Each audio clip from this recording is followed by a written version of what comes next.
नमस्कार। आज का विषय मैंने चुना है भक्ति। भक्ति के बारे में मैं कुछ कहना चाहता हूँ।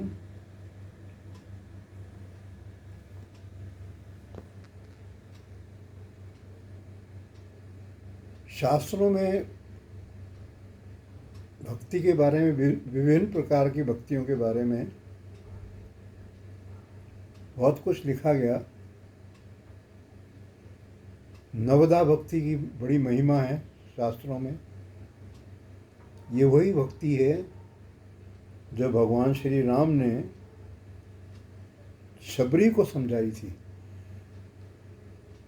इसी भक्ति को जानने की, सीधा भगवान के मुख से समझने की प्रतीक्षा शबरी सालों से कर रही थी।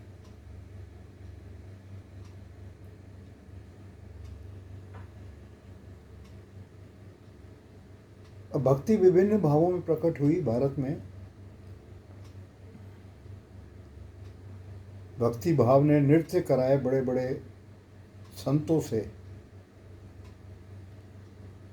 जैसे चैतन्य महाप्रभु, मीराबाई, माँ आनंदमयी मेरी गुरु थी ये। और भी होंगे, और मुझे 3 नाम ही इस वक्त स्मरण में आ रहे हैं। और भी होंगे जिन्होंने भक्ति में नृत्य किया होगा।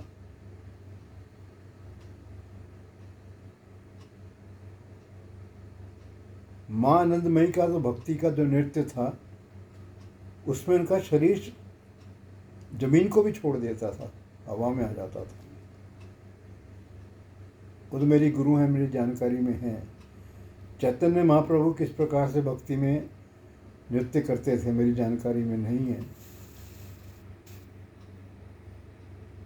मीराबाई का तो पड़ा हुआ है, वो बहुत पुराना काल नहीं हुआ, बहुत 400-500 वर्ष पुरानी बात ही है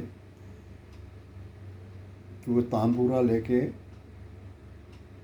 भक्ति भाव में भगवान कृष्ण के सहारे अकेली जंगलों में घूमती रहीं। और मीराबाई की तो कहानी ही अलग है, बात का विषय कभी बाद में लूँगा। अब भक्ति के संबंध में किसी भी प्रकार की भक्ति शास्त्रों में लिखी हो, लेकिन मैं अपने से भक्ति को क्या समझता हूँ, मैं वो कहना चाहता हूँ।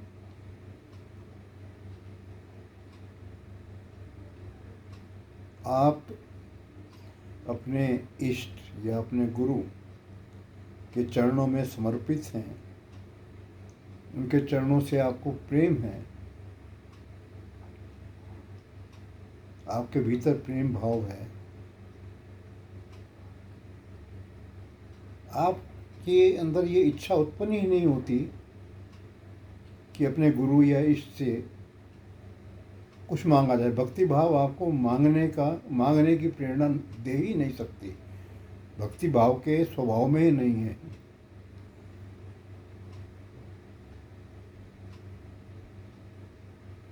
सिर्फ प्रेम करना, निष्काम प्रेम, बस। और बाकी अपने इष्ट पे छोड़ देना, अपने गुरु पे छोड़ देना सब कुछ। मैं तो इसी को सिर्फ भक्ति मानता हूँ, श्रेष्ठ भक्ति। बाकी इसके वर्णन कितने प्रकार के किए गए हों, अनंत प्रकार के किए गए हों, उसको मेरी जानने की इच्छा भी नहीं है।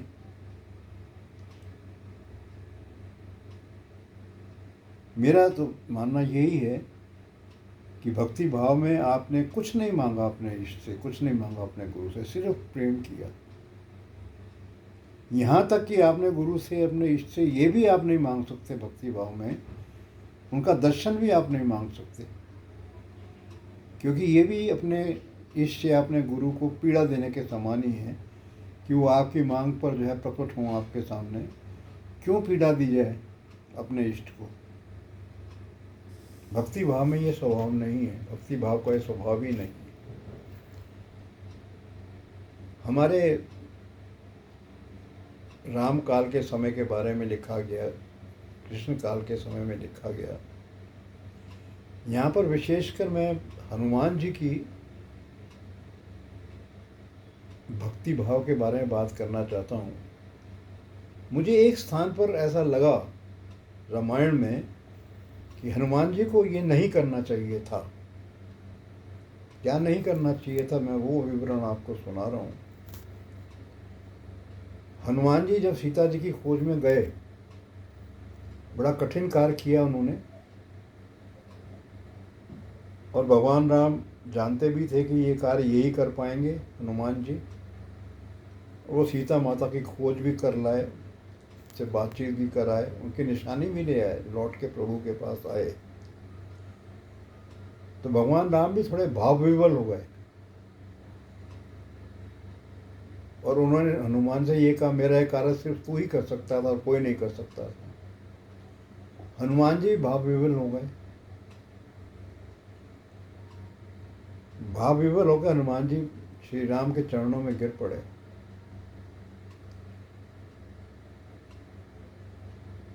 और भगवान से एक मांग कर डाली कि प्रभु मुझे अपनी निश्चल भक्ति दे दो।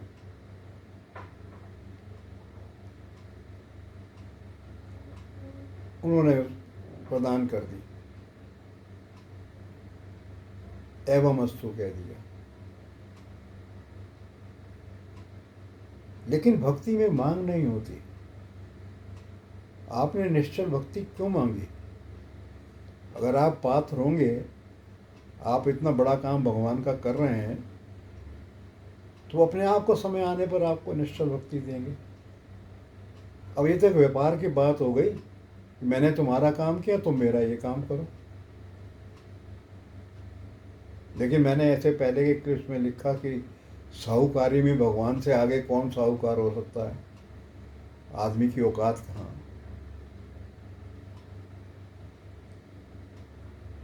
अब इसके ये बात मैं इस दृष्टि से कह रहा हूँ कि जब भगवान इस संसार को छोड़ के जाने लगे,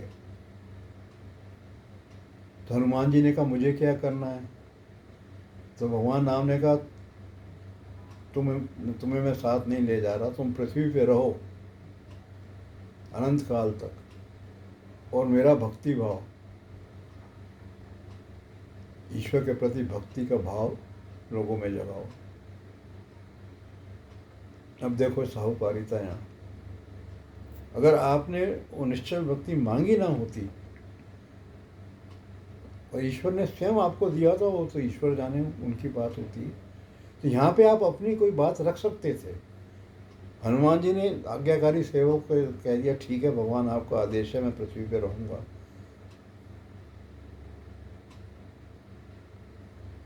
अब तुमने मांगा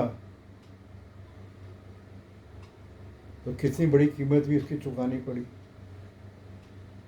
अब आपको ड्यूटी मिल गई बहुत लंबी, आप उनके भक्ति भाव को जन जन में फैलाएं।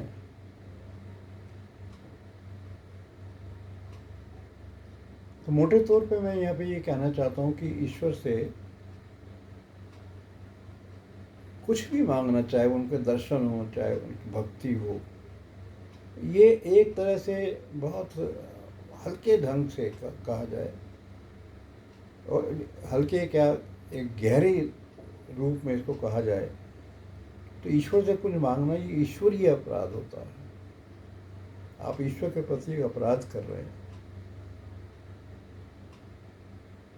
तुम सीता जी का पता ढूंढ के लाए तो उसके बदले में आप निश्चल भक्ति मांग बैठे।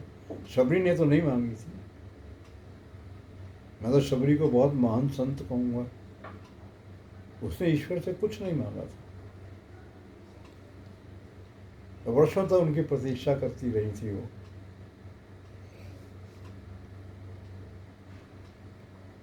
अब आगे इसका विश्लेषण जो है ज्ञानी लोग करें।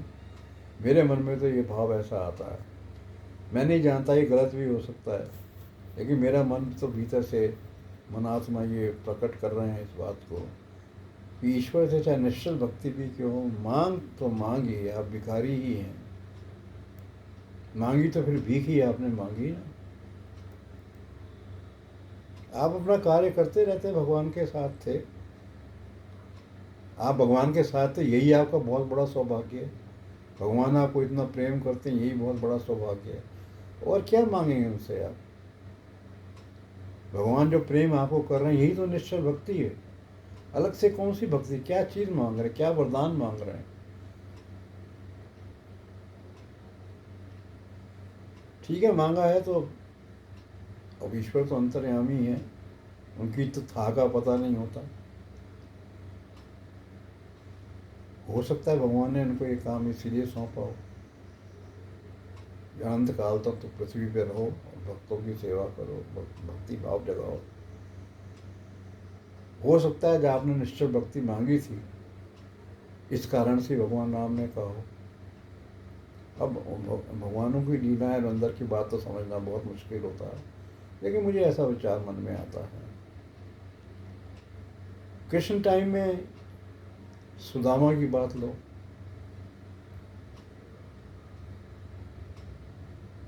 सुदामा भी बड़े श्रेष्ठ श्रेणी के भक्त थे।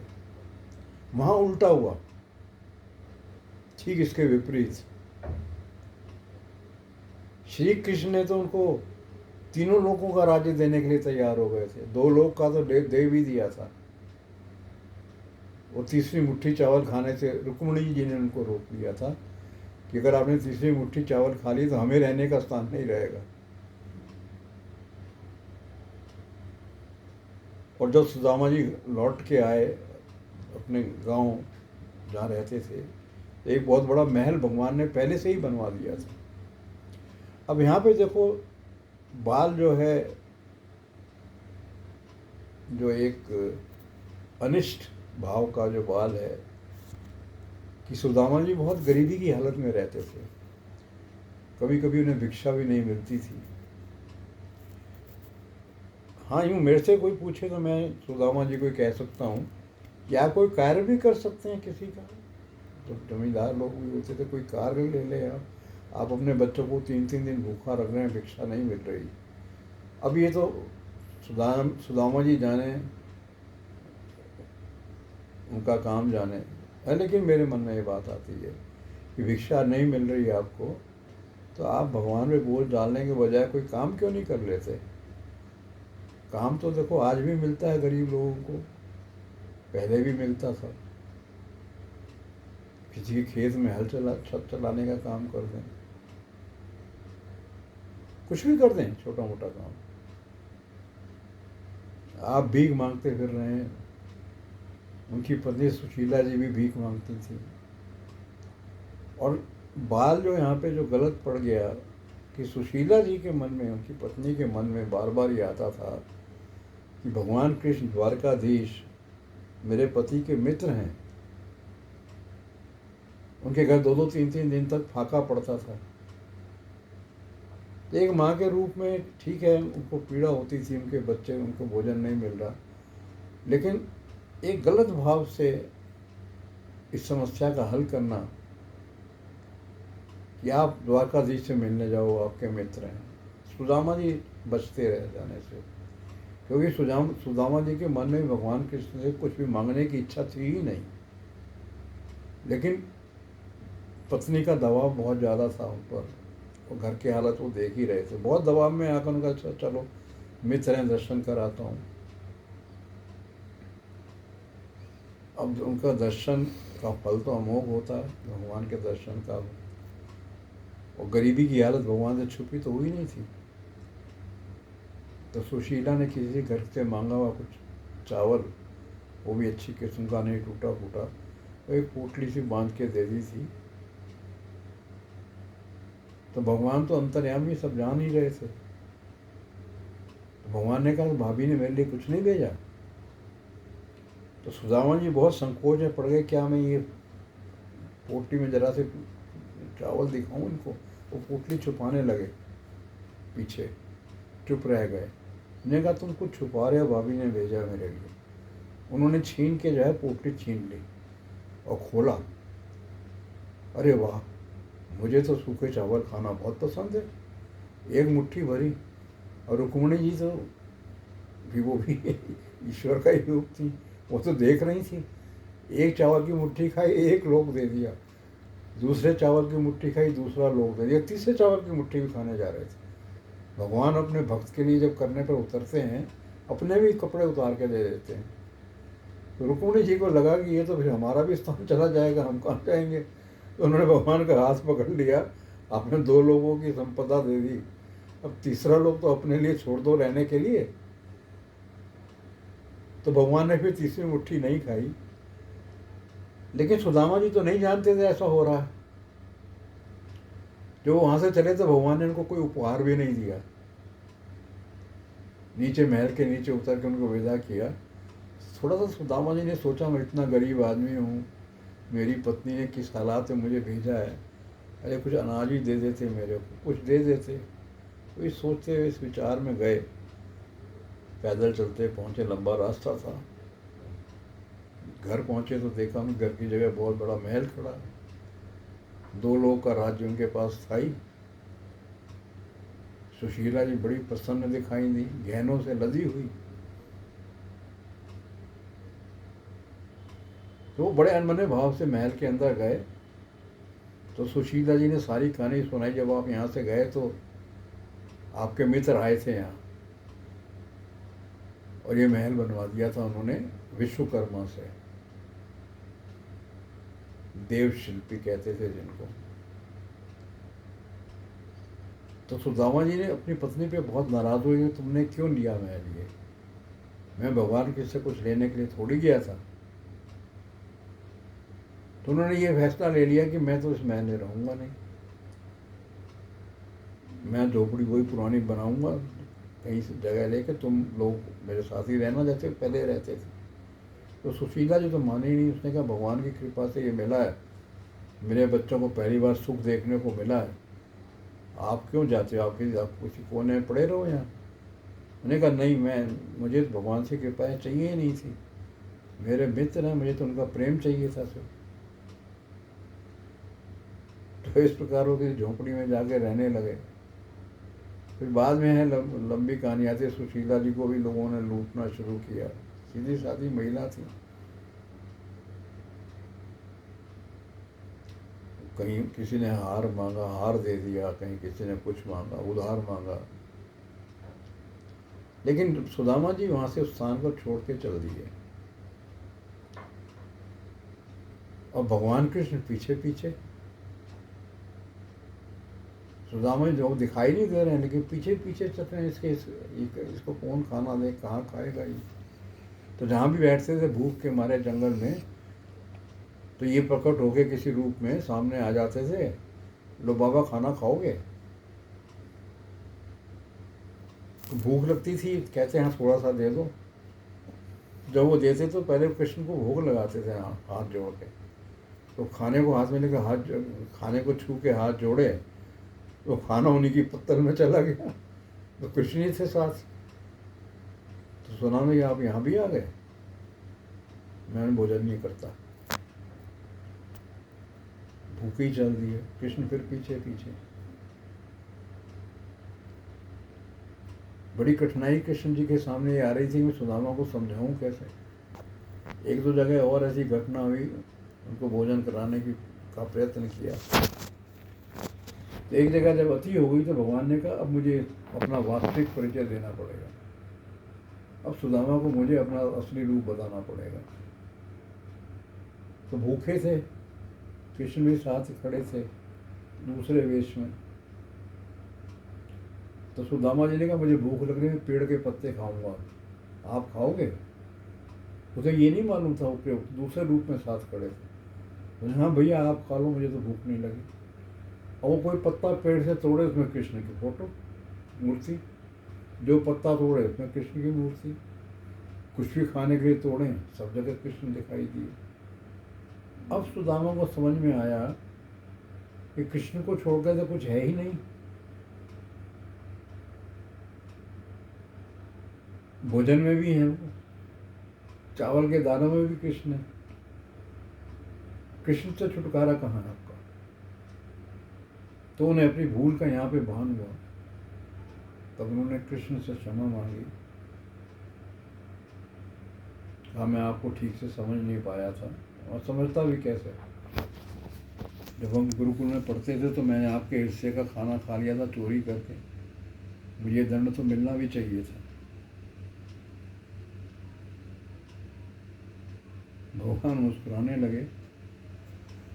हम वहाँ जब गुरुकुल से चले थे तो भगवान ने ये सब जो घटनाएं घटी इसका एक छोटा सा इशारा भी किया था। चलते चलते सुदामा से कहा, सुदामा वो जो तुमने मेरे चावल खाए थे आधे, जो गुरु माता ने दिए थे, वो याद रखना, मुझे वापस लेने हैं। तो सुदामा ने कहा, मित्र आप भी क्या कहाँ कहाँ की बात याद रख रहे हैं। उसने कहा, हाँ देने वाले को तो याद रहता है जो देता है, लेने वाला तो भूलना चाहता, लेने वाला क्यों, देने वाला क्यों, लेने वाला क्यों याद रखेगा। मुझे याद रहेगा ना, मैंने दिया, मेरा हिस्सा खाया तुमने, तुम्हें क्यों याद रहेगा। बहरहाल एक मजाक में दो मित्रों में बात हो रही थी। श्री सुदामा जी तो अपने गांव की तरफ चल दिए। भगवान कृष्ण को यहाँ से अब पुनः एक बहुत बड़े युद्ध की तैयारी करनी थी।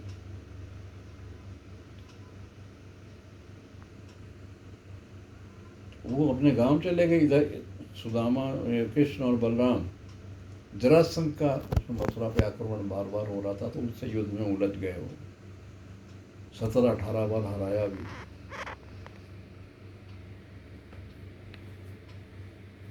और कृष्ण की स्पष्टवादिता देखिए। एक राक्षस था, काल नेमी था, क्या था उसका नाम भूल रहा हूँ मैं, कुछ ऐसा ही था। उसको किसी शस्त्र से नहीं मारा जा सकता था और जरासंध का मित्र था, तो जरासंध ने उसको कृष्ण के पीछे लगा रखा था। तो वो एक समय आया कि अर्जुन से जब श्री कृष्ण की पहली दूसरी मुलाकात हुई, काल यवन था नाम उसका, काल यवन। तो काल यवन कृष्ण को मारने के लिए वहां पे आया हुआ था। अर्जुन भी थे। तो अर्जुन ने अपने तीर चलाए तो काल यवन का जो है तीर निकाल के बाहर फेंकता था और घाव भर जाता था। 3-4 तीर मारे, कोई असर नहीं हुआ। कृष्ण ने कहा, अर्जुन ये ना तुम्हारे तीरों से मरेगा, ना ये मेरे सुदर्शन से मरेगा। अर्जुन का फिर क्या करेंगे भगवान, इन्हें भाग जाएंगे और क्या करेंगे, पीठ दिखा के भाग जाएंगे। अर्जुन हैरान रह गए। वो भागने के पीछे भी एक कृष्ण उनकी लीला ही थी भगवान की। कोई काल यवन की जहाँ मृत्यु निश्चित थी उस स्थान पे ले जाना था उन्हें। उस स्थान तक वो ले गए, वो भागते रहे, काल यवन पीछे भागता रहा। इस प्रकार उसको उस स्थान पे ले गए जहाँ पे उनकी मृत्यु निश्चित थी। उसकी मृत्यु हुई काल यवन की। कहानियाँ तो बहुत लंबी है, उनका तो कोई अंत नहीं। मुख्यतः तो भक्ति भाव का था। तो भक्ति भाव में भगवान लोग आए, लेकिन सच्चे भक्तों की बहुत तलाश भगवानों को रही। बहुत इस मामले में कह सकते हैं भगवानों को बहुत तकलीफ पहुंची। और भगवान राम के तो उस पूरे काल में मैं समझता हूँ कि उनके भक्ति में जिससे प्रसन्न हुए, एक तो अपने भाई भरत से प्रसन्न थे वो, एक माता शबरी से प्रसन्न थे, हनुमान से भी प्रसन्न थे, बहुत प्रसन्न थे। लेकिन मेरी दृष्टि में हनुमान जी ने जो उनसे निश्चल भक्ति मांग दी तो वो लोन हो गया। अब आपने लोन ले लिया, अब भगवान की चुकता आपसे कराएंगे। क्यों मांगी, मुख्य विषय जो मेरा था आज का, क्यों आपने निश्चल भक्ति मांगी। मैंने आपका एक काम किया, अब आप मेरा काम करो इसके बदले में। आपने मुझे एक काम सौंपा, मैंने किया, इसके बदले मेरा ये काम कर, मुझे निश्चल भक्ति दे दो। भगवान ने दे दी प्रसन्न होकर। परंतु जब संसार से भगवान जा रहे थे तो हनुमान जी ने पूछा मेरा क्या होगा। तो तुम पृथ्वी पे ही रहो और तुम्हें तो निश्चल भक्ति प्राप्त है, दे रखी है मैंने, इसी का प्रचार प्रसार करो।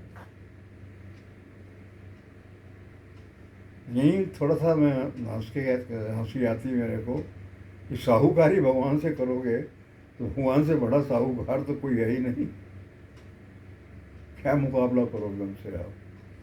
तो भगवान से तो कुछ मांगना नहीं, प्रेम भाव से भगवान के अपने गुरु से प्रेम भाव रखना, कुछ मांगने की इच्छा नहीं। यहाँ तक इनके दर्शन भी, मैं ऊपर कहा कि दर्शन भी उनके करने की इच्छा, ये भी एक ईश्वरीय अपराध है। आप भगवान को कष्ट नहीं दे, अपने गुरु को ये कष्ट नहीं दे सकते कि आओ मुझे दर्शन दो ना। मैं अपनी तरफ से अनुमति नहीं देता किसी भक्त को। और भक्त मांगते रहें दर्शन, वो करते रहें, वो जाने। आपका प्रेम सच्चा है तो आप भगवान को कोई कष्ट नहीं देंगे, और भगवान अपने आप समझे जाने। जरूरी होगा तो दर्शन देंगे आपको। दर्शन क्या देंगे, आपके पीछे पीछे भी चलने को तैयार रहते हैं। वो तो आपकी रक्षा करते हैं, आपके पीछे पीछे चलते हैं भक्तों के। तो सेवक तो भक्तों के ऐसे दिन रात के सेवक हैं भगवान। और भक्ति का स्वरूप यही होना चाहिए कि आपके अंदर कुछ भी मांगने की इच्छा नहीं, सिर्फ प्रेम भाव। यही भक्ति है। मैं तो भक्ति को का यही स्वरूप मानता हूँ। अब शास्त्रों में भक्ति के कितने भी वर्णन लिखे हों, नवदा भक्ति लिखी हो और लिखी हो, मैं तो इसी भक्ति को अपनी मेरी सहमति तो यही भक्ति है, प्रेम भक्ति। अपने ईश्वर, अपने गुरु के चरणों से प्रेम, बस भक्ति का आपका काम पूरा हो गया। आपने अपना काम पूरा कर दिया। अब छोड़ दीजिए भगवान ने आपके साथ क्या करना है क्या नहीं करना, अपने आप देखें, उनकी ड्यूटी है। आपकी ड्यूटी तो एक प्रेम भाव से आप उनके चरणों से जुड़ जाओ, जय राम जी की सेवा, बस फिर आपका काम खत्म। अरे भक्ति भाव में और कोई विचार नहीं आ रहे हैं मेरे मन में। ऐसे भक्ति भाव में तो बहुत भक्त हुए सूरदास, जिन्होंने कृष्ण को चुनौती दी थी। सूरदास जी ने, अंधे थे वो, एक कुएं में गिर पड़े। अब भगवान तो अपने भक्तों के पीछे पीछे चलते हैं। वो तुरंत एक बालक का रूप धारण करके आ गए, रस्सी वस्सी डाल के उनको बाहर निकाला। सूरदास जी पहचान गए। तो उनको कहा, बालक को उन्होंने, भगवान आपने बड़ा बल लगाया मुझे बाहर निकालने के लिए रस्सी खींच के। अरे आपको बलवान तो मैं तब जानूं जब आप मेरे हृदय से निकल के दिखाओ, और तब आपको बलशाली मानूंगा। तो भक्तों के भाव हैं ये।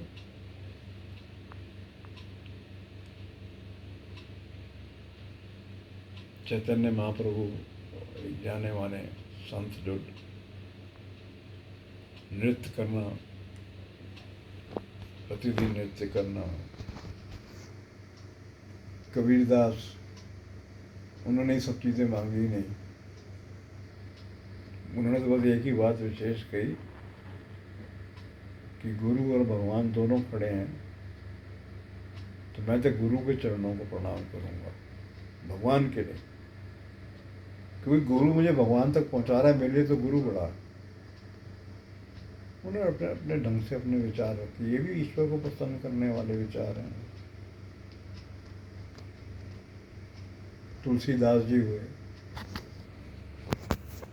कहते हैं उनको, तुलसीदास जी तो भी हाल ही के हैं, 400-500 साल पुराने। ऐसा कहा जाता है कि तुलसीदास जी को भगवान राम ने दर्शन दिए थे, ऐसा मत है। तुलसीदास जी को भगवान राम ने दर्शन दिया था, जिन्होंने रामायण लिखी, जिसकी रामायण गाई जाती है। तुलसीदास जी ने ये सबसे बड़ी बात लिख के भगवान का परिचय दिया था, हरि अनंत, हरि कथा अनंत। जैसे भगवान अनंत है तो उनकी कथाएं भी अनंत हैं। वो पता नहीं कहाँ क्या क्या कर रहे हैं, वो लेना उसका समझना ही बहुत मुश्किल है। कहीं आपको क्रोधी दिखाई दे रहे हैं, वास्तव में वो प्रेम भाव है उनका। कहीं वो प्रेम भाव दिखा रहे हैं किसी को, तो हो सकता है कोई लीला उसके साथ चल रहे हैं, उसको हटाना चाहते हैं अपने पास से। उनकी लीलाओं की गहराई भगवानों की जानना बहुत मुश्किल है। उनके लिए तो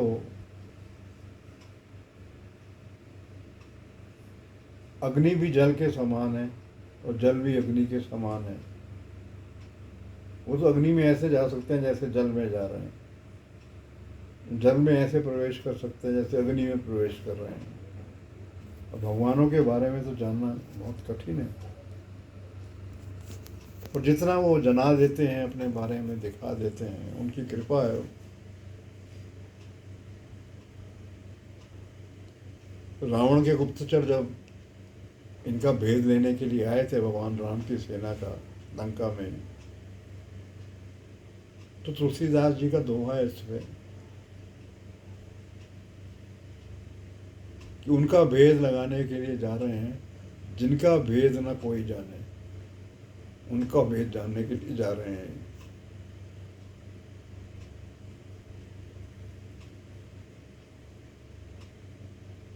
भगवान शिव ने भी कहा, जब रामेश्वरम में वो मंदिर बना रहे थे, रामेश्वर नाम रखा, ऐसी कथा है। पार्वती जी ने कहा, शिव जी प्रसन्न भाव से देख रहे थे जब वो सब चल रहा था, तो पार्वती की दृष्टि कहीं और थी। तो पार्वती ने कहा, आप प्रसन्न भाव से क्या देख रहे हैं? तो उन्होंने इशारा किया, तुम नीचे देखो। तो पार्वती ने नीचे देखा, भगवान राम शिवलिंग बना रहे थे, उसका नामकरण कर रहे थे। तो उन्होंने नामकरण रामेश्वर किया कि राम के ईश्वर हैं शिव। तो शिव जी ने पार्वती को, देखो ये कितने जो गहरे गहरे से गहरे अस्तित्व वाले भगवान कैसे घुमा रहे हैं बात को। मुझे भी घुमा दिया इन्होंने आज। मुझे कह रहे हैं कि राम, मैं राम का ईश्वर हूँ। मेरे तो ईश्वर राम है, मैं तो सदा राम राम करता रहता हूँ, भोला भाला हूँ। भगवान ने परिभाषा ही बदल दी। भैया इनका भेद कौन जान सकता है? जिसके ईश्वर राम हो और उसका उल्टी परिभाषा वहाँ पे दे रहे हैं। राम का भेद क्या कोई जान सकता था?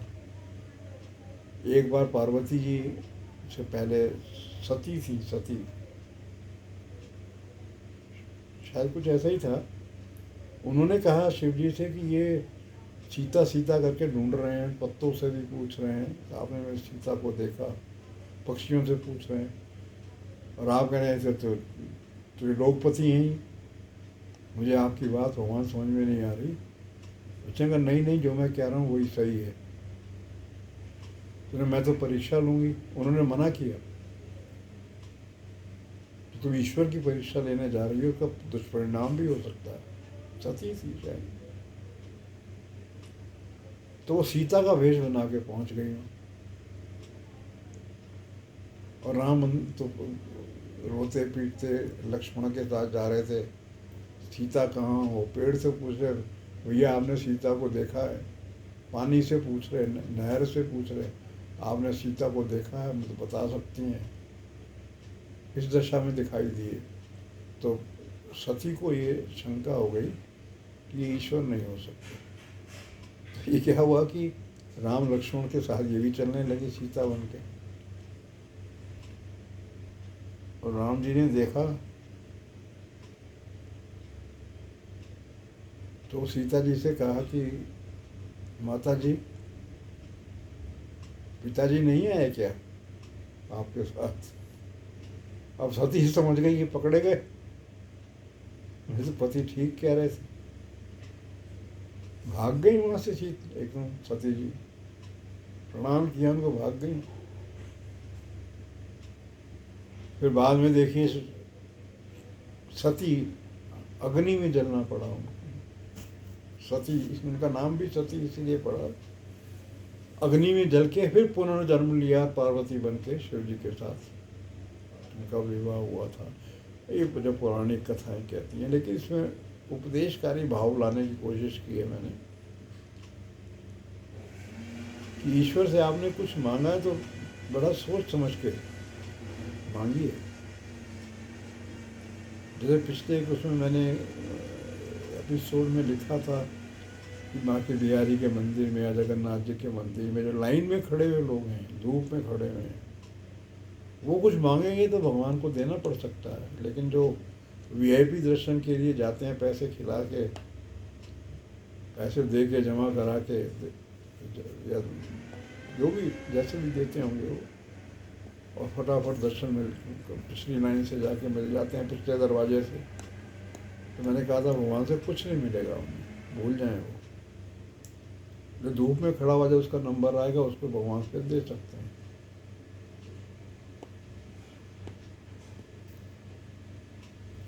तो ईश्वर अन्याय और अनजस्ट जिसे कहते हैं, कुछ कर ही नहीं सकते, उनकी ताकत में ही नहीं है ये। वहाँ से जो भी होगा जस्ट होगा, सही चीज़ होगी। जो दर्शन का पात्र होगा तो उसी को दर्शन प्राप्त होगा। आप पात्र नहीं हैं, सिर काट दीजिए अपना, तब भी नहीं होगा दर्शन। और जो दर्शन का पात्र है वो दर्शन चाह भी नहीं रहा, वो मांग भी नहीं रहा आपके दर्शन, आप भगवान जबरदस्ती उसके सामने चले जाएंगे।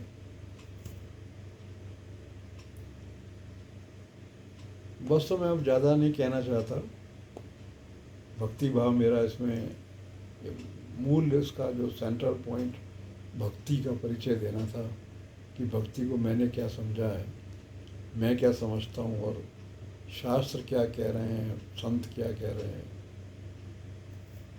और जो कह रहे हैं वो भी ठीक कह रहे होंगे, वो जाने। लेकिन मैं तो एक लाइन में, मुझे तो भक्ति भाव समझ में आता है कि अपने इष्ट से, अपने गुरु के चरणों के प्रति प्रेम, निष्काम प्रेम। कोई मांगने की इच्छा उत्पन्न हुई तो सब कुछ नष्ट हो जाएगा। मन का तो वहाँ पे कोई रोल ही नहीं है। भगवान के चरण, भगवान सामने तो मन तो बिल्कुल काम, मन से तो काम लेना ही नहीं है। मन तो जो है एक दुर्गंधित और दुष्ट अस्तित्व है। वहाँ तो आत्मा है, आप और आपका इष्ट है भगवान। वहाँ तो आत्मा और परमात्मा का मिलन है, प्रेम भाव। प्रेम भाव आत्मा परमात्मा का मिलन ही होता है, उसी को कहते हैं प्रेम भाव। जब आपका परमात्मा आपसे मिल गया, मिलन हो गया, तो ये प्रेम भाव जो कहा जा रहा है, वो उस मिलन के बारे में ही कहा जा रहा है। वहाँ मन का प्रवेश ही संभव नहीं है। तो मैंने तो भक्ति को इस रूप में जाना है। मुझे तो यही रूप समझ में आता है भक्ति का। अब शेष फिर अगले एपिसोड में कुछ और विषय लिया जाएगा। अभी इतना ही कहना है। धन्यवाद। जय राधा कृष्ण।